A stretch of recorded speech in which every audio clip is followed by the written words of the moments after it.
Good morning or afternoon, Dr. Raptis, depending on when you watch this.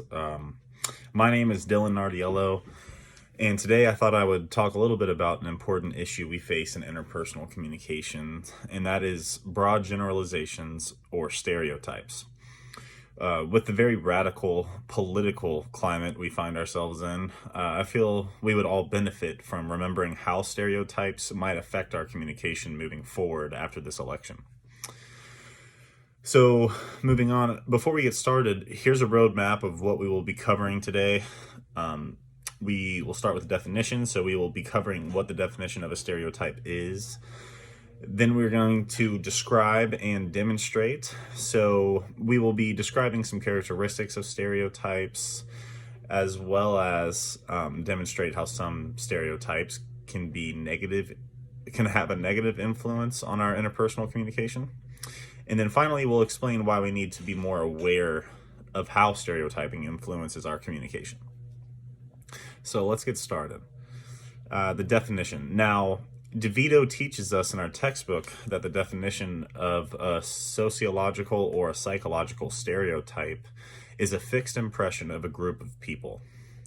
So our text also teaches us that stereotypes, especially when they operate below the level of conscious awareness, can create serious communication problems. And with the current political climate, I feel this is a good issue to address in our interpersonal communication. Win or lose, come November 3rd, we should remind ourselves that stereotyping the opposing side is only going to hinder whatever interpersonal communication we might have with them. Now let's try and better describe some characteristics of a stereotype, as well as demonstrate how some of these might enter into our everyday lives.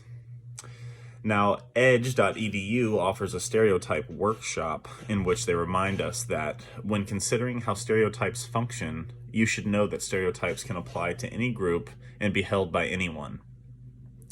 Once social categories are formed, stereotypes become associated with the categories. And so now the following are going to address some key features of stereotypes or characteristics. Number one does not have to believe that all members of a social group have the attribute in order to be a stereotype. And now, to demonstrate this, a good example of this might be people may not assume that all or even most Asian people are good at math, but they believe that overall Asian people are better at math than white people or American people or most people. So number two, stereotypes can be both positive and negative. Now, to demonstrate this, some may associate homosexuals or transgendered people as liberals or Democrats because they support certain rights that pertain to their community. Not only can positive stereotypes become prescriptive, for example, homosexuals and transgenders should be liberal, positive associations with a group may activate other associations, some of which that can be negative. And an example of this would be people may assume that homosexuals or transgender people are also ignoring science or ignoring religion. And number three, stereotypes can be explicit and implicit. You may explicitly believe that women can do anything that men can do in the business world, but unconsciously hold the belief that men are maybe more decisive and therefore better business managers than women are. Number four, power and privilege matter.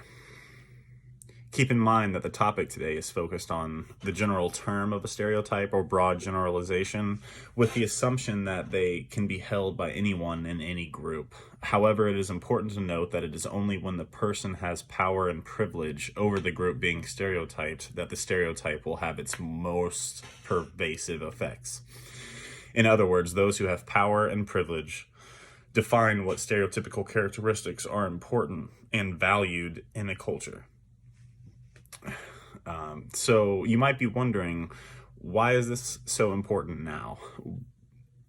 Because we are sure to experience some uproar from the losing side of this election, whichever side that may be.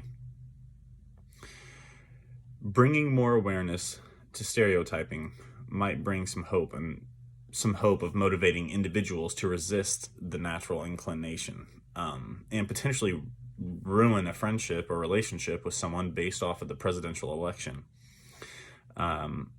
This ineffective communication style would ultimately result in more violence and chaos. Author of The Global Humanities, Jacob Frank, dives exactly into interconnections of stereotypes and violence. He argues that it consequently seems to be more than important to focus on and closer analyze the interrelationship between stereotypes and violence in modern societies. And I think this is something we would all do well to remember moving forward. We don't need any more violence or chaos in our societies. So in conclusion, let's kind of recap on what we have discussed so far. So now you should be able to, number one, define what constitutes a stereotype, or a broad generalization. Number two, you can better describe and identify them when they are demonstrated around you. And number three, we brought a little more awareness on how stereotypes influence our interpersonal communication. I challenge you all to take this knowledge and use it to better your interpersonal communication skills. Here are my references. Thank you so much.